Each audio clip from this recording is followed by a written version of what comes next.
What's up, guys? How's it going?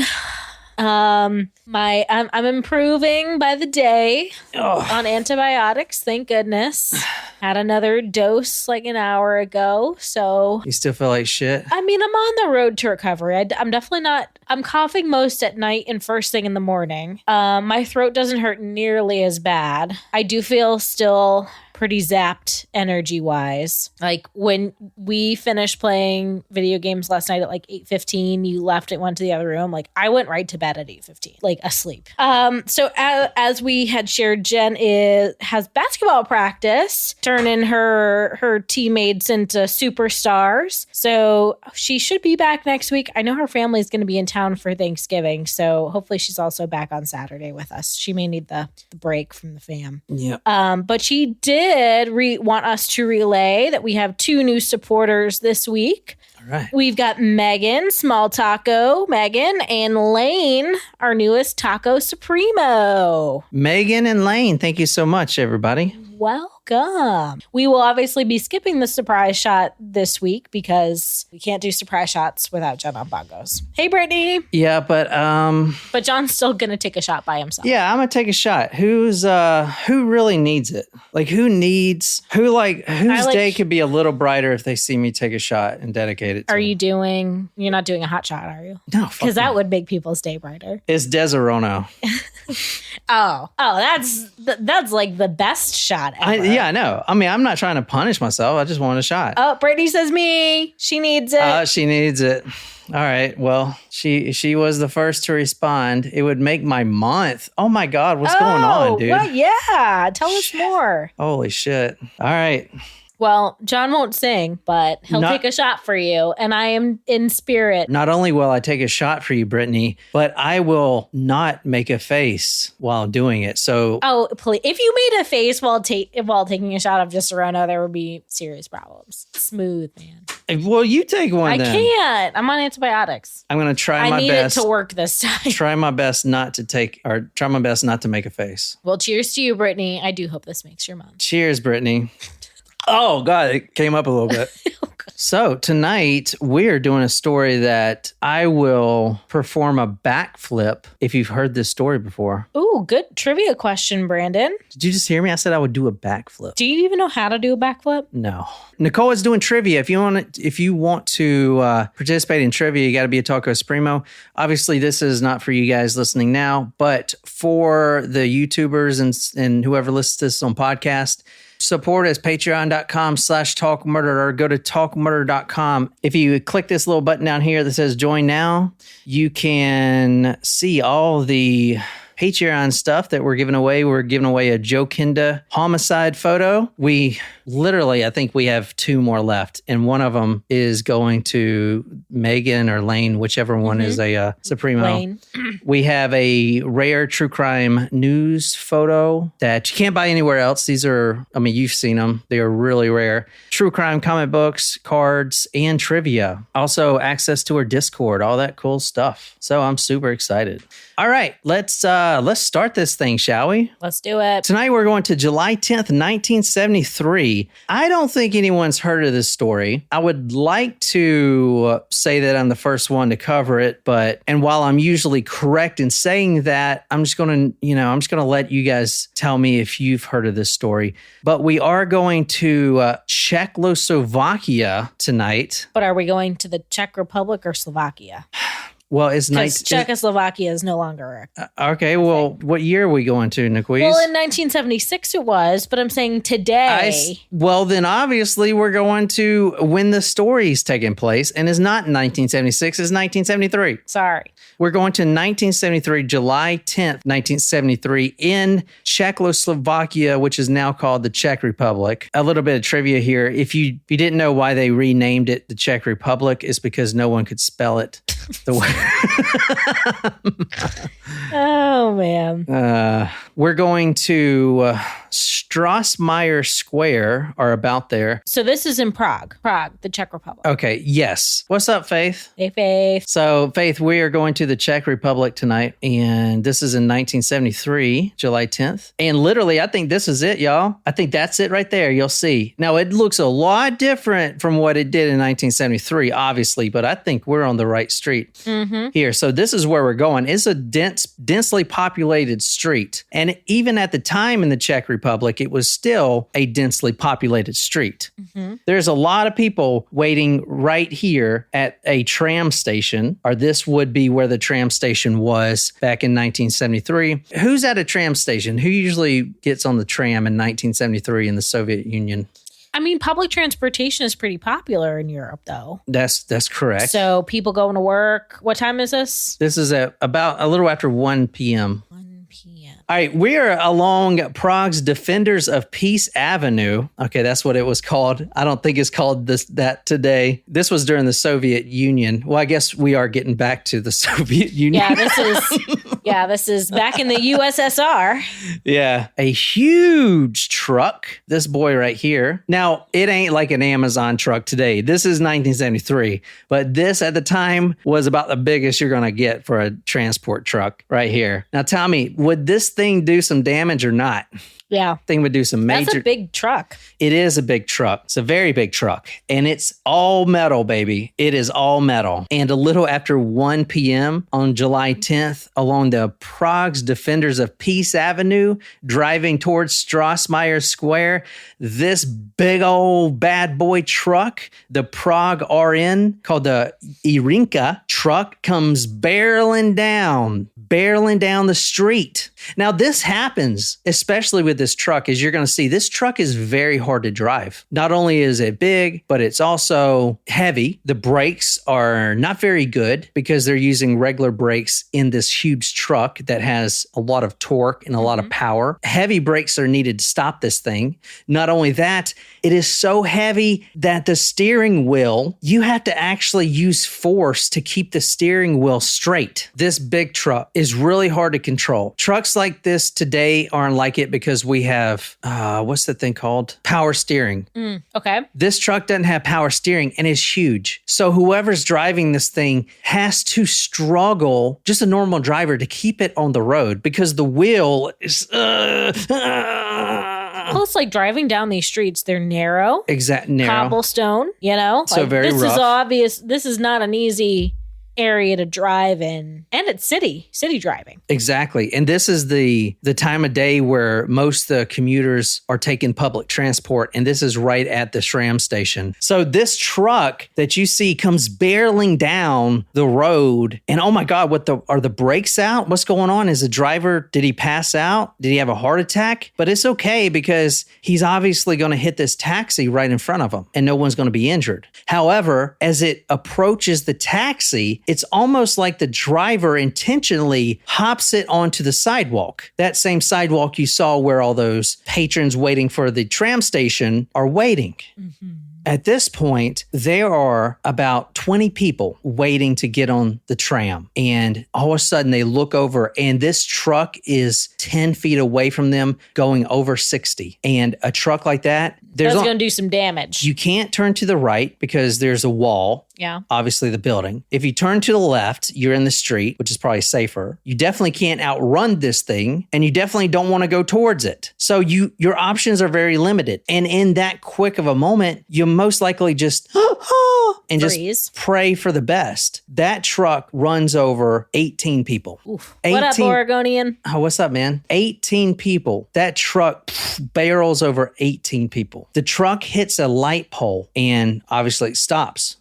There are corpses still under the truck. It had just barreled down this street. And like I said, this happens because these trucks are, hard to control. The brakes go out. I mean, I've seen videos today where semi-trucks, they lose their brakes. And when they lose their brakes, like they're not stopping. You're not stopping that truck. You know what I'm saying? Yeah. So I've seen them, like there's videos of them swerving, trying to miss cars or whatever. And they're just waiting for for it to slow down eventually or to go up a hill or something. something. This is the scene right here. You see how populated these people are. Obviously, they're on the ground there. I have a better picture, but you see how close they were. This is a better picture. Jesus. So they're getting squished. And obviously, this is a black and white, kind of an oldie. Here's one for you. Now, why I asked you earlier who would be at the tram station, it's mostly elderly people. Okay. You see right here. I wouldn't have guessed that, but okay. Now, I think, I don't know. Maybe it's just because I know that, but I don't know. I just think this person right here on this photo is elderly. Just the way she's laying. I know it's really hard to see. We know the fatalities are all elderly people,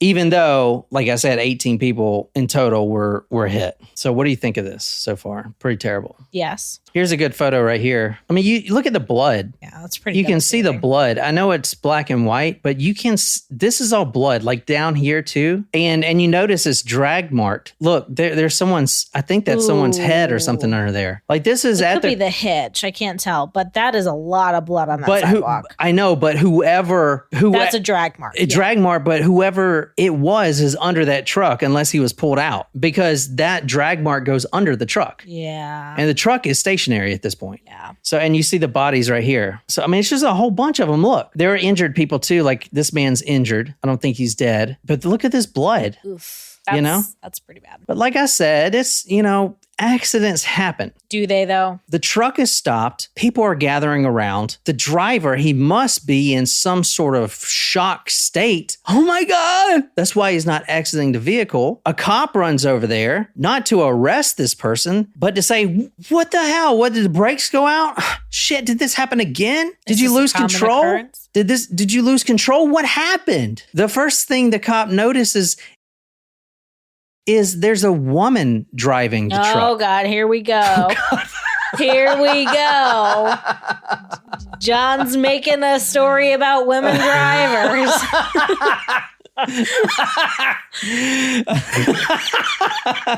And that's the end of the story. I hope you guys learned something today.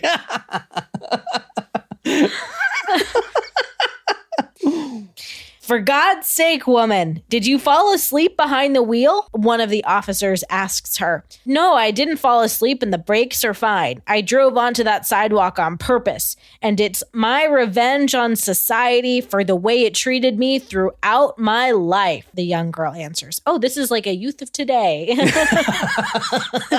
happened in 1973. It's happening in 2023, 50 years later. No shit. Oh, my God. Shram says, why did she have to leave the kitchen?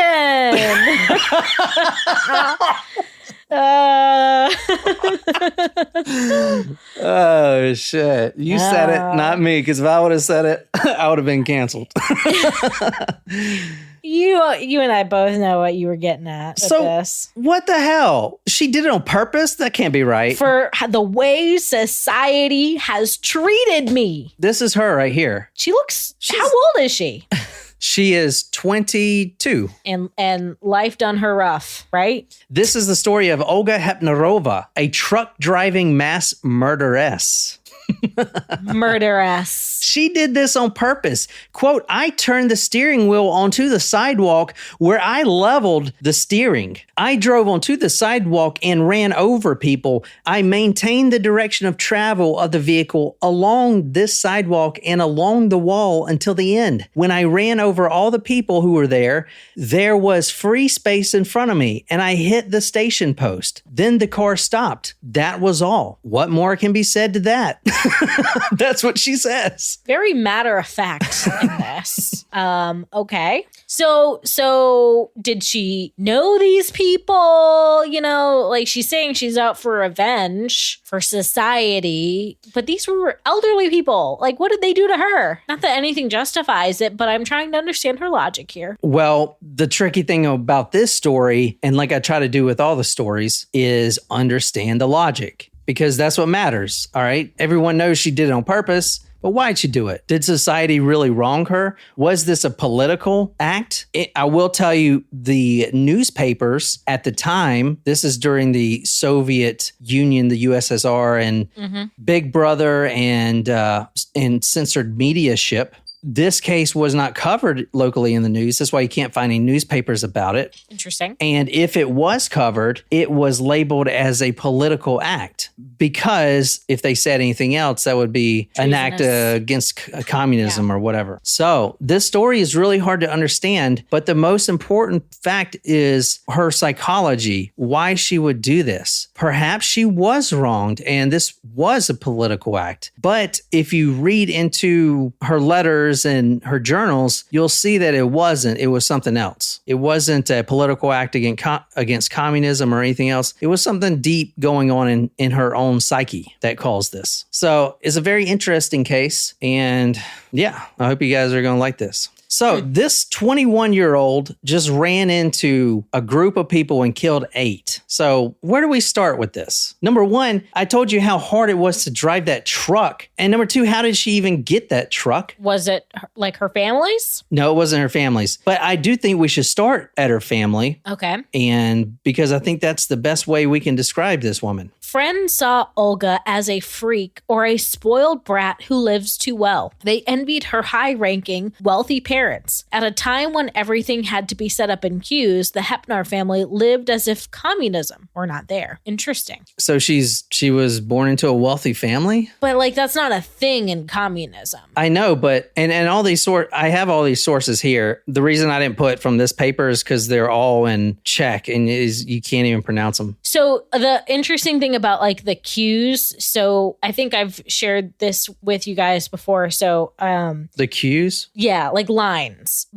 of things. When I was in college, I took a course that forever will like change me. It was politics of Russia, and this was when Putin was prime minister, not president, because he changed the law that made the prime minister more important than the president. And then he changed the terms of presidency because he was like, FDR did it, so why can't I? So it was like during that time, I was a sophomore in college. My professor, who taught the course, lived in Poland while it was in communism. So she would kind of explain a couple like really interesting things. I learned a lot in that class. It was awesome. And it was amazing to hear like, so this, like how it works in communism is like certain things would be available at like certain times. So it might be like every couple of months, pillows would be available and people would stand in line to get their pillows around the block and around the corner. And who knows whenever like they would have pillows again. Same thing for like jeans or pants or whatever it was. Like it was just, this is what's available right now. Get it, stand in line for it, and everybody gets a pair. That's because it was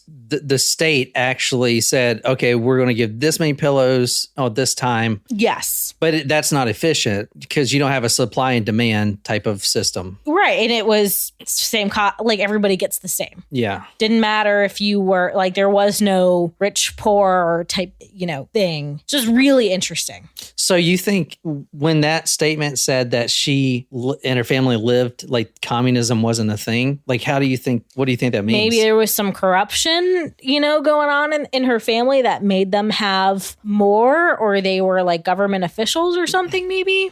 I think you nailed it right on the head. And I was going to talk about this in a minute, but her mother is a dentist. Her mother was a dentist. Interesting. Not only was she a dentist, but she worked for the school, which is a government position. But in the papers, it said and this is, I'm quoting from all the papers I read. Now, obviously they're translated to English, but it would always say a school-bribed dentist. So my takeaway from that is she's a dentist and she would get bribed maybe for giving meds out to people or something like that. But she was taking bribes and that was a huge earning revenue for the family. Bribery is rampant in communism because that's the only way you're going to get something. That was like her title, it looked like in all these papers. A school-bribed nurse. Hey, Wolfie. Thanks for joining. For those of you who are here, don't forget to, Faith's posted a trivia question in the live chat. Try to answer or Faith gets the point. So yeah, oh God, it's just like pretty crazy. So if you were ever to travel in those countries, it would be suggested bring a lot of cash because you're going to need to bribe some people. Yeah, or an AK. That's how I bribed them. Well, It's a different option, but yeah. Olga's father was a bank clerk, but more importantly, like I said, the mother, a dentist, that's weird because, so do all professions make the same salary? Pretty much. Huh, that's weird. Father, a bank clerk, and the mother, a school-bribed dentist. Because everything is by the state. So if you think about it, doctors, dentists, they are providing services by the state. Yeah. So they are paid not by, but very different from obviously in the United States, where you may pay a lot more money for the best doctor, right? Or the best care, or obviously our healthcare system is flawed for other reasons. But it's like doctors get a salary, not much different than, other salaries. I think they are paid a little bit more because of their schooling, but they're not paid by like number of procedures. It's like, doesn't really matter. Who said this? Here's a trivia question for you. A specter is haunting Europe. The specter of communism. Was that Churchill? No. All right. So Olga. Who was it? It was Karl Marx. Oh. That is a book you should read and put on TikTok. Yeah. I'm telling you, that book is crazy. Her family lived above communism. Basically, they had the best food that they can get, and it was bribed, obviously, according to Nicole. But Olga at school, now this may make you say, what? But when I was in Bulgaria, me and my brother went to a bar, like always, and there's no ID required to get into these bars. So you're sitting by a 60-year-old man and a 13-year-old girl, both doing shots, and they drink young over there. Yeah, it's different over there. So by the time Olga was 11 or 12, she's drinking wine just like everyone else, but she would purposely drink the cheapest wine she could find. And that was, from what she said, because she thought it was a sign of strength if she could drink this disgusting cheap wine and not make a disgruntled face, kind of like I did earlier. That's why I did that. Yeah. Something was wrong with Olga from what the family is saying. But if you look at what Olga says, something's wrong with the family. They were abusing her. They were hitting her, torturing her mentally, physically. Okay. But yet Olga has a sister that they've done none of this to. The family says Olga has mental problems and none of this happened. But she's saying that it did happen and her whole life was nothing but torment and hell. So who's right? Hey, Faith, do you want to drop that story request in the drop that trivia question case in the story request? That sounds really good. Sounds really interesting. Case where the someone shot and killed her kid's molester in the courtroom. Yes. Right? That sounds juicy. We should cover that one. Did they present her a medal? Legit. That sounds awesome. I love those Avengers stories.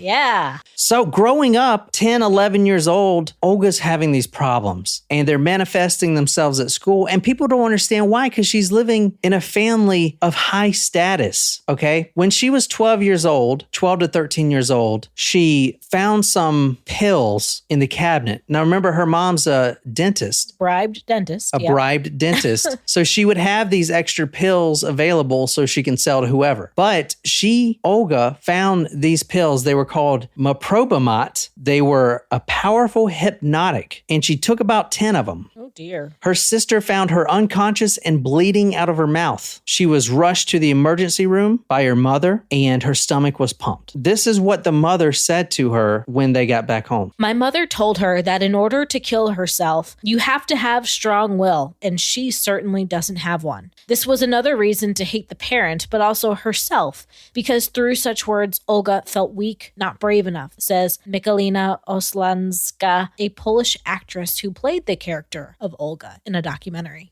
Now, living in a bourgeois family, a suicide attempt of your eldest daughter may tarnish the status quo that you're currently living in, right? You're living above everyone else. Mm-hmm. And the state wants it that way. You know, you're an educated dentist. The husband is a bank clerk. The state wants you to be elevated a little bit. But now your daughter, it's like the state is basically like, okay, we're giving you all this stuff, but you can't even control your daughter. That's what they're thinking. This could really tarnish the family name. Mm-hmm. It could really jeopardize the good things that they're getting. So in order to mitigate any repercussions of people finding out that Olga tried to kill herself at 13 years old with drugs that weren't even supposed to be at the house, the mother immediately immediately puts her into a private school. It's not a private school. It's more like a runaway home for young girls that can't get it together. The psychiatric hospitals were then depressing and more closed compared to today. Olga went there as a very young girl. She was placed among people with serious mental ailments. At that time, depression was not yet diagnosed, so with its hypersensitivity, it went to the place where schizophrenics, maniacs, and people with the disorder, also the aggressive ones, lived. It was a tragic experience for her, explains Petra Kazda, who directed the film, Olga Hepnarová. So now she's 13 years old, living in a home with runaway girls. She doesn't fit in here because she's trying to drink cheap wine to be like them, but they know that she comes from a wealthy family. Her mannerisms are that of a wealthy family background. She doesn't fit in. She tells everyone, oh, I ran away because my life is so terrible and I was living in torment and abuse, but no one believes her because she comes from, the higher status.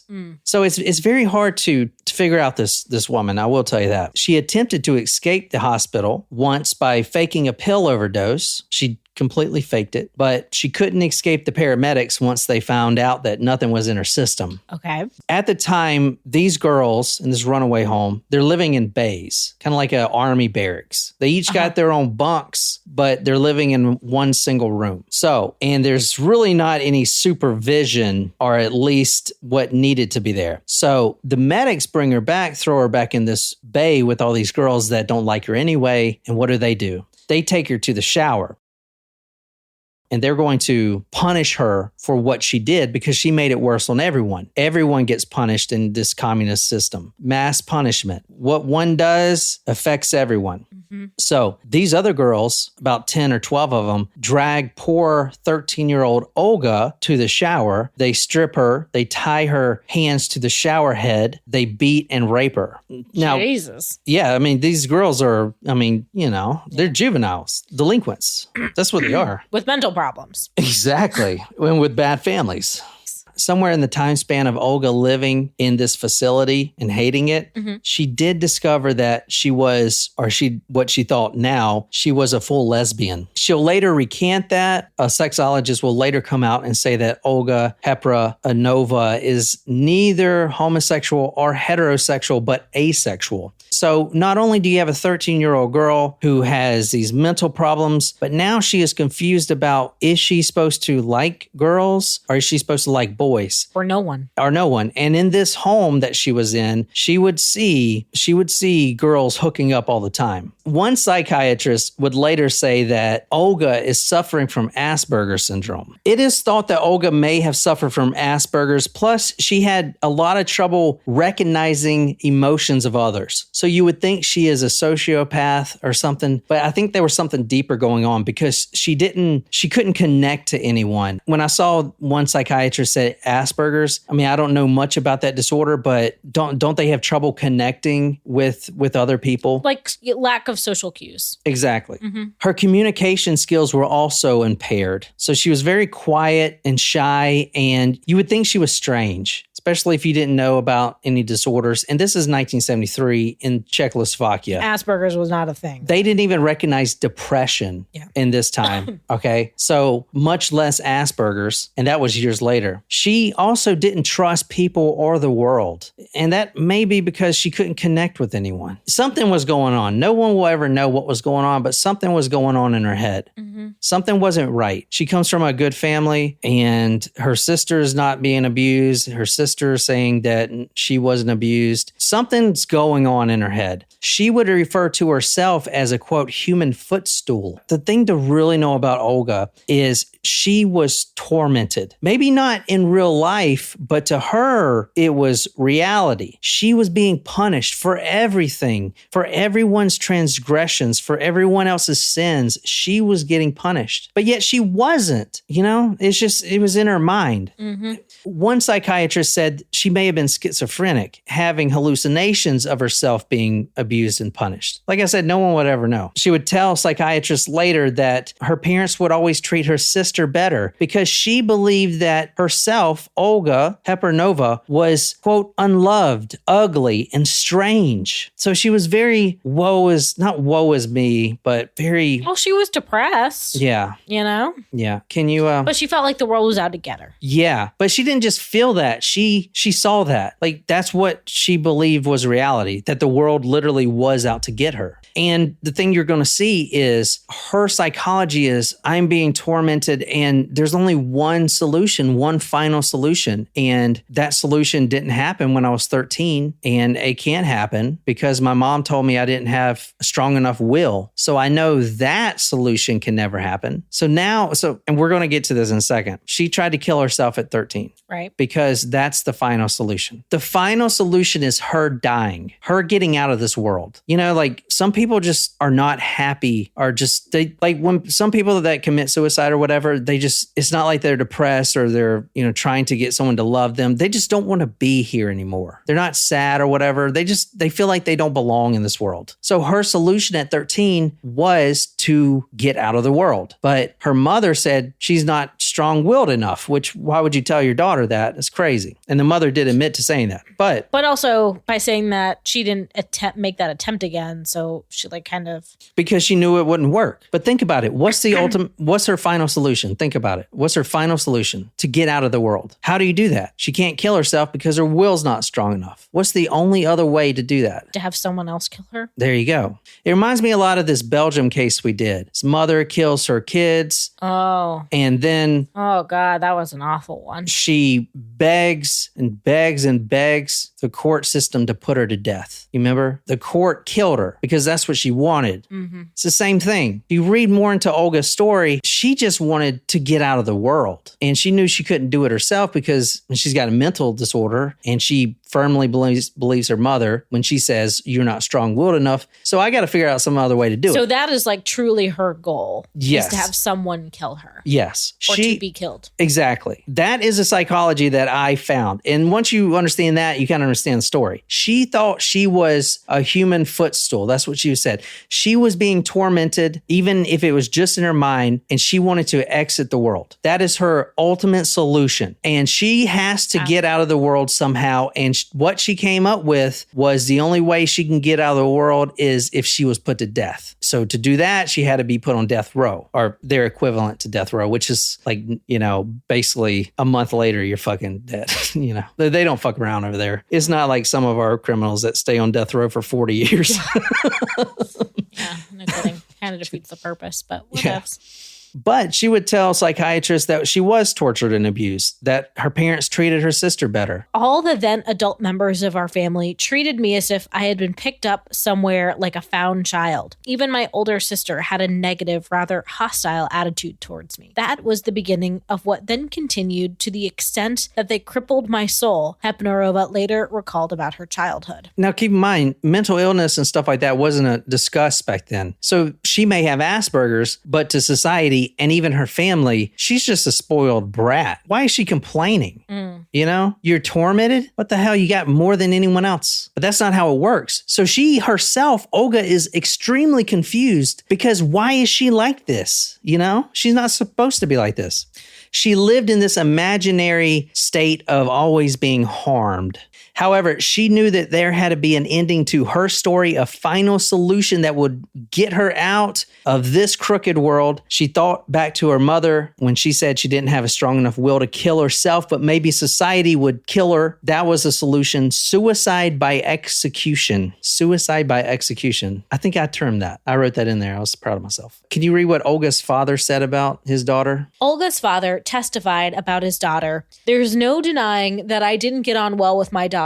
I had reservations about her character and behavior. All the contradictions were caused by her stubbornness and determination, testified her father, Antonin. Before the murder of those 8 individuals waiting at the bus station, Olga did try to get back at her father. Now, she says her father abused her and beat her, but the family did deny that. However, there was some animosity going on, and it's most likely likely, in my opinion, that the father left them at an early age. Whatever happened with the mother, they got separated, and the father is now living on his own. And Olga took that personally, right? Like she does everything else. Oh, this is happening to me because, So she tried to get back at her father. And in 1970, 3 years before she plowed over all those people, she set his house on fire, although it didn't catch. The fire just burnt the front porch, didn't actually catch, and no one even thought it was her. Now, let's talk about the planning here. We talked about her background in psychiatry and stuff like that. She thought a lot about how she would carry out this mass murder. She did want people to remember her.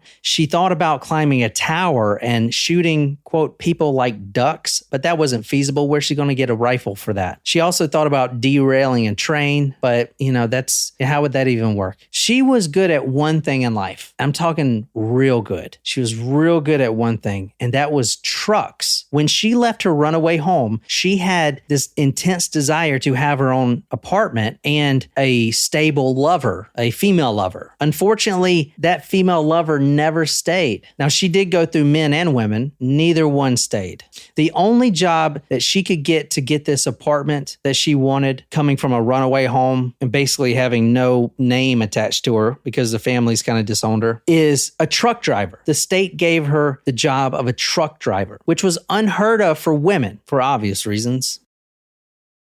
It was unheard of for women, but she took to it and she became excellent. She was an excellent driver, which was unheard of. It was extremely rare. She knew everything about these trucks, inside and out. She even performed her own maintenance on them. And I think this is the Asperger's, right? If I may be wrong in saying this, but do not Asperger sufferers, aren't they extremely good at one certain thing? Maybe I'm off saying that, but don't they hyper-focus? Don't they hyper-focus on one thing? They can definitely be very highly skilled in certain things that have a lot of require a lot of attention to detail. Might not be one thing per se, but so that's why I'm thinking she may have had that. Now, I'm not a psychiatrist or anything, but she did completely avoid contact with every employee. But she was damn good at these trucks. She took to that, and she was the best. Her favorite truck was the Prague RN, as I showed you earlier. That big old bad boy. Shram may have a title for you, Mother Trucker. That's a pretty good one. Yeah. Or you could do something like, why are you not washing the dishes and cooking me breakfast? What, the truck? I'm not saying women belong in a kitchen, but my family has told me that for a long time. But you've been to my grandpa's house. You know how it is. They're old fashioned, man. Mm-hmm. Old fashioned, yes. Dude. We did talk about your how your grandmother came into this house at our wedding. It was like, oh, what a lovely home. When is Nicole moving in? Yeah, my grandma said, you decorated it so nicely. Yeah. What did I say? In a couple weeks, probably. Yeah, I think that's once she can prove herself to me. If I find she's up to my standards. Oh, man. When does Nicole move in?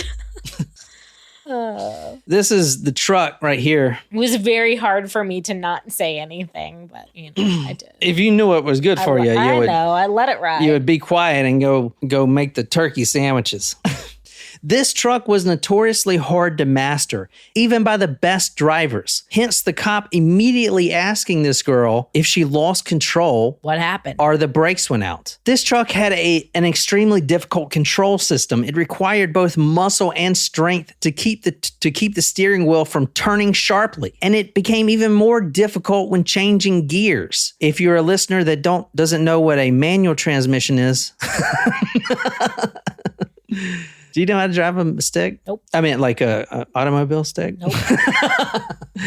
Olga was excellent at these trucks. She loved to just take them out and drive all night, even when she wasn't working. She would have the window down. She would be smoking a cigarette. She loved to be out there on the open road alone. She would turn out the lights, and she had one candle on the dashboard. She acquired it from a medical student. It was a human skull. She put it on the dashboard, made a candle out of it, and would light her cigarettes, and she would just drive all night. She did go through a period of living on the streets and in her trucks. She would live in these unheated, dingy trailers. She would talk about how bad it was, but then you really look into her situation and you see she was still getting money from her mother. The mother was still giving the daughter money, paying her rent, paying her board, paying for her food, you know?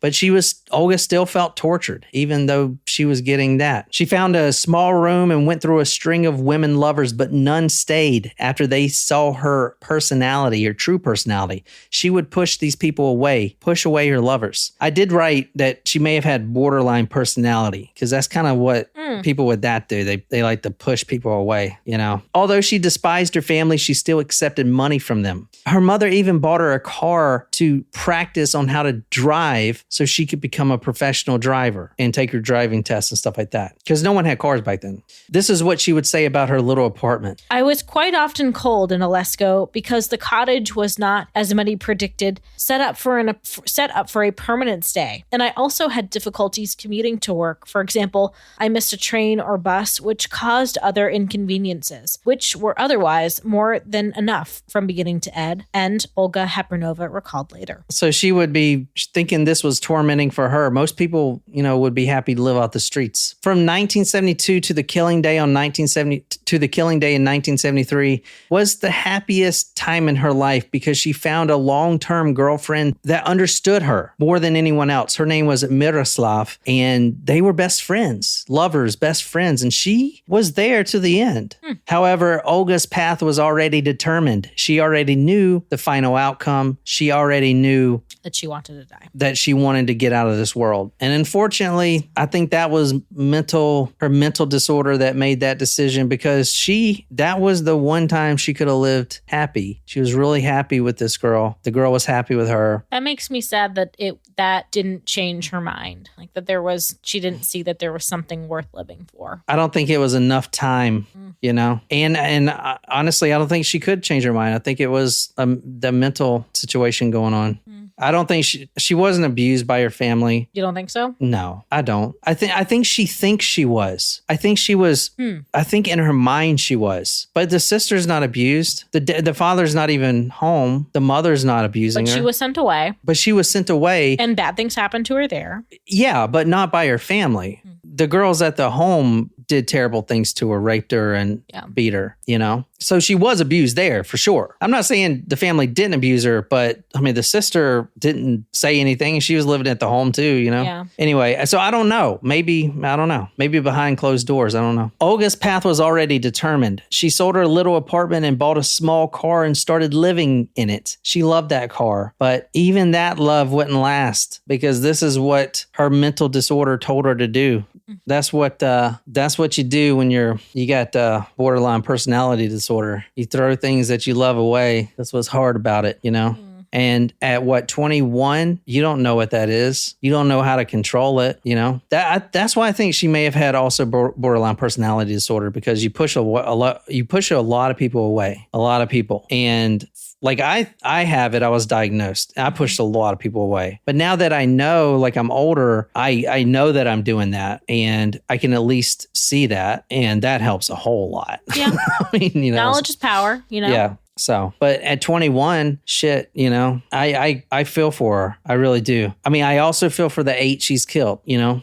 Like I said, I don't think she got true justice because of the system. They thought this was a political act against communism because mental illness wasn't discussed. I mean, why are you depressed? You grew up in a great family. She told... This is communist, you know, communist Soviet. What are you sad about? Be happy and don't smile. Smile means sex. She told the judge, given the chance, she would repeat the act again. She had no regrets. She had no regrets. She had no regrets. She convinced that those she killed deserved to die. The story, like I said, was never popular due to anti-press and communism. The officials believed it to be a political act, and it wasn't relabeled until after, you know, all the mental health and the wall fell down. You know, I guess they should build it better.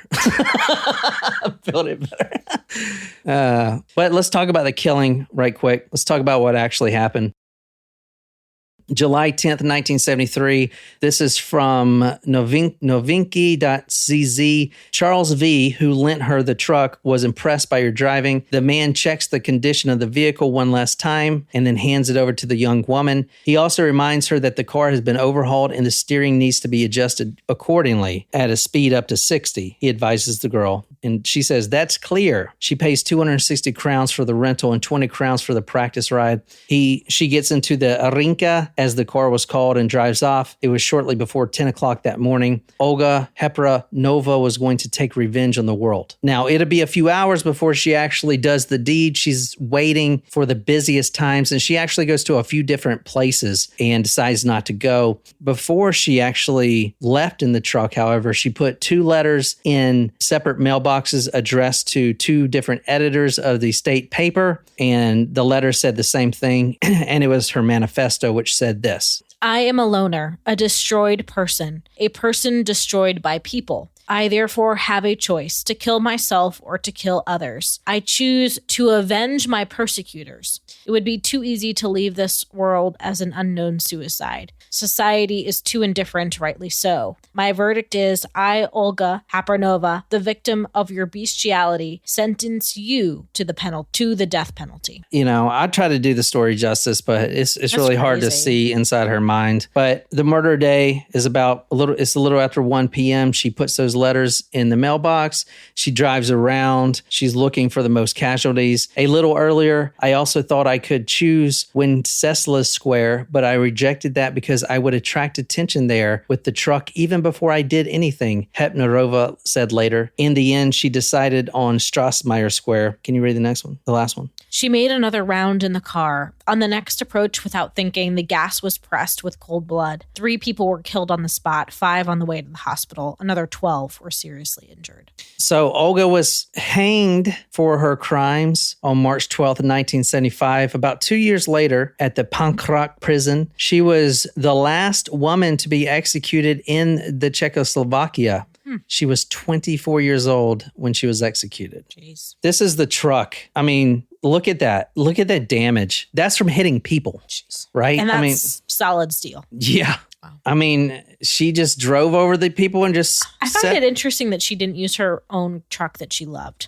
I did too. You know, I'm surprised you caught that. Like, she destroyed her car by driving it off a cliff. And then she rented a different car. A different truck, but the same one that she's used to driving. That's interesting. That is interesting. I'm surprised you caught that. But yeah, she did rent the truck, which was, you know, I don't know. There could have been something like maybe, you know, where she works at the transport station. They have to give her a key every day for the truck. Maybe she was off that. I don't know. I don't know how it is, but she did rent that truck, which I found interesting too. So this is the photo. You see that truck just barreled over all those people. I mean, jeez. It's crazy. So super sad. That is, I hope you guys enjoyed it. That was a good request. Very different story. Well. So I was going to do another story today, but I'm going to do that probably Monday or Tuesday whenever we record next a story. But it is crazy, and it does encompass different serial killers as well. All right. It's another story that it's real hard to like get into this guy's mind, you know? But I am super excited for that. So that's all I got, man. I guess we probably won't do headlines tonight. Maybe we will. If you want to later, we can. Yeah, probably. Good night, you lovely, lovely people.